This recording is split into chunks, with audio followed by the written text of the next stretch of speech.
क्यों अपनी ही पुत्री सरस्वती की ओर आकर्षित हुए थे। ब्राह्मण जी, ब्रह्मा और सरस्वती की कहानी उसे समय शुरू होती है जब सृष्टि की रचना हो रही थी। हिंदू ग्रंथ के मुताबिक सृष्टि की रचना ब्रह्मा जी के द्वारा की गई है और इस ब्रह्मांड के पालन कर्ता के रूप में हम भगवान विष्णु को जानते हैं। साथ ही भगवान शंकर को दृष्टि के संधारक के रूप में जानते हैं। मगर कमाल की बात है कि अपने पृथ्वी पर विष्णु और महेश के बहुत सारे मंदिर देखे होंगे, मगर आपने कभी भगवान ब्रह्मा का मंदिर नहीं देखा होगा। पूरी पृथ्वी में भगवान ब्रह्मा की मूर्ति केवल भारत के पुष्कर में है। सरस्वती पुराण में भगवान ब्रह्मा और माता पार्वती के विवाह की बात लिखी हुई है। इस प्रसंग के मुताबिक जब भगवान ब्रह्मा दृष्टि का निर्माण कर रहे थे तो दृष्टि के निर्माण को आगे जारी रखने के लिए विज्ञान की आवश्यकता थी। इस वजह से अपने मन से उन्होंने माता सरस्वती का निर्माण किया। सरस्वती की कोई मां नहीं थी, उनका जन्म भगवान ब्रह्मा के मन से हुआ है। सरस्वती को ज्ञान की देवी के रूप में जाना जाता है। भगवान ब्रह्मा ने सरस्वती के साथ साथ दृष्टि का निर्माण किया और दृष्टि के अलग अलग जीव जंतु, पहाड़, जंगल, नदी आदि का निर्माण किया। इस निर्माण प्रक्रिया के दौरान भगवान ब्रह्मा देवी सरस्वती के रूप से आकर्षित हो गए। माता सरस्वती ज्ञान की देवी होने के साथ साथ रूप में भी बहुत आकर्षक थी, मगर सरस्वती का जन्म ब्रह्मा से हुआ है।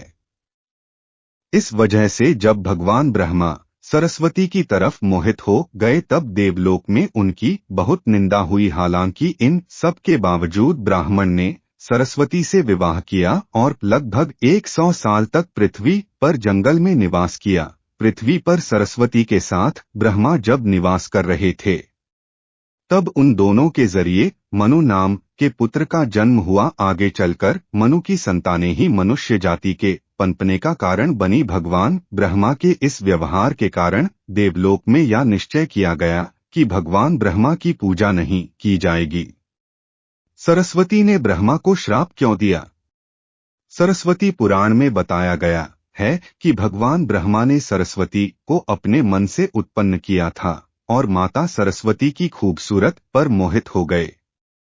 जब माता सरस्वती इस बात को समझ गई तब भगवान ब्रह्मा की नजर से बचने के लिए वह रूप बदलकर धरती पर आ गई। मनोहर ब्रह्मा जी ने हार नहीं मानी और माता सरस्वती को खोज निकाला।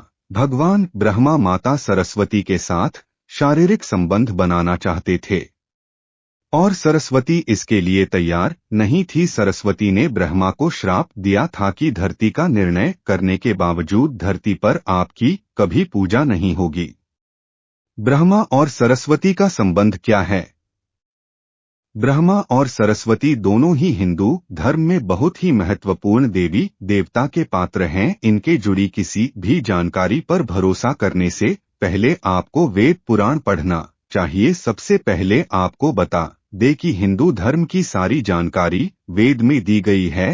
हिंदू धर्म वेद से शुरू होता है। इसके साथ ही वेद में इस तरह की किसी भी देवी देवताओं का वर्णन नहीं है। हम जितने भी देवी देवता के बारे में जानते हैं उन्हें केवल पुराणों में लिखा गया है। अब आपके यहाँ भी समझना होगा कि ब्रह्मा और सरस्वती के संबंध को लेकर जो जानकारी दी जाती है उसे में कहा जाता है कि इस जानकारी को सरस्वती पुराण से लिया गया है, मगर सरस्वती पुराण का नाम कोई भी पुराण हिंदू धर्म में मौजूद नहीं है। हिंदू धर्म में 4 वेद और 18 पुराण की बात की गई। 18 पुराणों में सरस्वती पुराण नाम का कोई मौजूद नहीं है। कुछ बड़े पुराने को उपपुराण में विभाजित भी किया गया है, मगर अब पुराण में भी सरस्वती पुराण नाम के किसी भी पुराण का जिक्र नहीं है। कुछ जगहों पर मत्स्य पुराण की बात की जाती है, मगर इस पुराण में भी आपको सरस्वती और ब्रह्मा के विवाह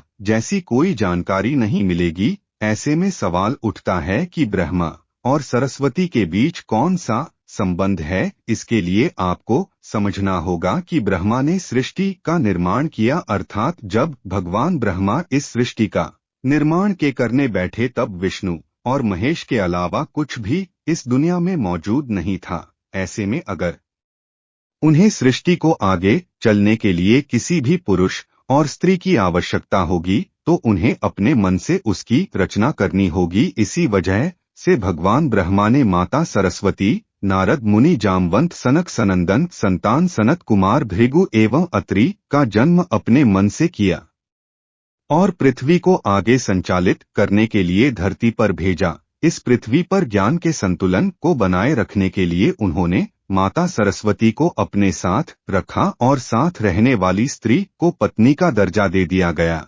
सरस्वती ब्रह्मा की पत्नी है या बेटी। अगर ब्रह्मांड में मौजूद हर चीज की रचना भगवान ब्रह्मा ने की है, तो बेटी हो या पत्नी, दोनों की ही रचना भगवान ब्रह्मा के ही द्वारा संभव थी। भगवान ब्रह्मा को अगर किसी के साथ विवाह करना था तो इसके लिए भी उन्हें किसी का निर्माण अपने मन से करना पड़ता और उनके मन से उत्पन्न होने के कारण उनका रिश्ता बेटी की तरह भी लगाया जाता है।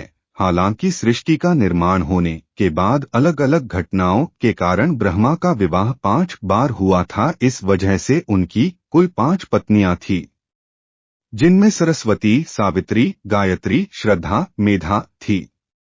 ब्रह्मा जी की पूजा क्यों नहीं होती है?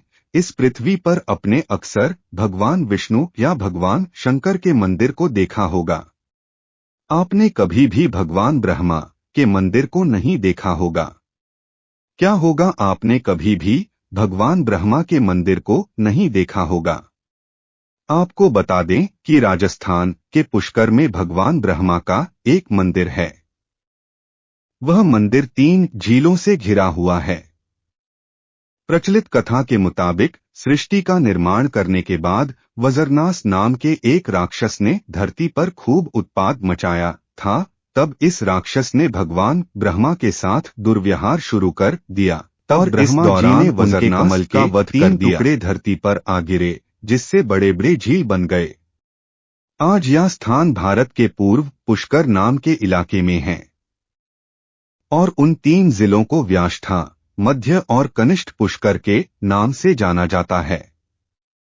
इन जिलों के निर्माण के कारण वहां पर एक यज्ञ करवाने का निश्चय किया गया। इस यज्ञ में साक्षात भगवान ब्रह्मा बैठने आए थे, मगर एक यज्ञ या पूजा पाठ में पति को पत्नी के साथ बैठना होता है। उसे समय भगवान ब्रह्मा की पत्नी सावित्री थी, मगर उन्हें आने में काफी विलंब हो रहा था। बहुत देर इंतजार करने के बाद पूजा का मुहूर्त खत्म होने से बचने के लिए भगवान विष्णु ने एक सुझाव रखा कि ब्रह्मा जी की शादी इसी पूजा के दौरान कर दी जाए।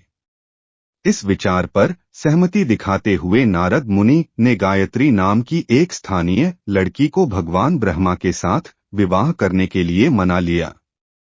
जब इन दोनों का विवाह हुआ और यज्ञ में भगवान ब्रह्मा गायत्री के साथ बैठकर पूजा को संपन्न किया, तभी वहां माता सावित्री आ गई और वह पूरी गतिविधि पर खूब क्रोधित हुई। उन्होंने इस क्रोध में जाकर भगवान ब्रह्मा को श्राप दिया कि धरती पर उनकी पूजा कभी नहीं की जाएगी। इसके बाद उन्हें नारद को शादी के लिए लड़की खोज कर लाने के कारण श्राप दिया कि नारद आजीवन कुंवारे रहेंगे।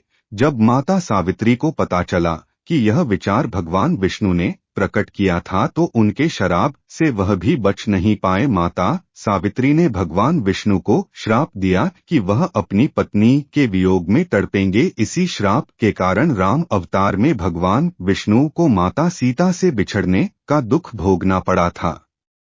इसके बाद जब माता सावित्री का क्रोध कुछ काम हुआ, तब उन्होंने भगवान ब्रह्मा पर दया दिखाते हुए कहा कि उनकी पूजा धरती पर केवल एक जगह इस पुष्कर में ही हो सकती है। इसके बाद भगवान ब्रह्मा के इस व्यवहार से आहत होकर वह पुष्कर के समीप रत्नागिरी नाम के पहाड़ पर चली गई और हमेशा के लिए तपस्या में लीन हो गई। आज भी रत्नागिरी पहाड़ पर माता सावित्री का मंदिर है और उसके ठीक नीचे 3 झील के बीच बसा पुष्कर का ब्रह्मा मंदिर मौजूद है। इतिहासकारों के मुताबिक आचार्य शंकराचार्य के द्वारा सन 711 में भगवान ब्रह्मा की मूर्ति की स्थापना की गई थी। उससे पहले यहाँ बिना मूर्ति की पूजा होती थी। दोस्तों, आपको यह कहानी कैसी लगी कृपया कमेंट करके जरूर बताइएगा और ऐसे ही और भी बहुत सारी कहानी को सुनने के लिए चैनल को लाइक एंड सब्सक्राइब जरूर कीजिएगा और कमेंट बॉक्स में जय मां लक्ष्मी अवश्य लिखिएगा। धन्यवाद।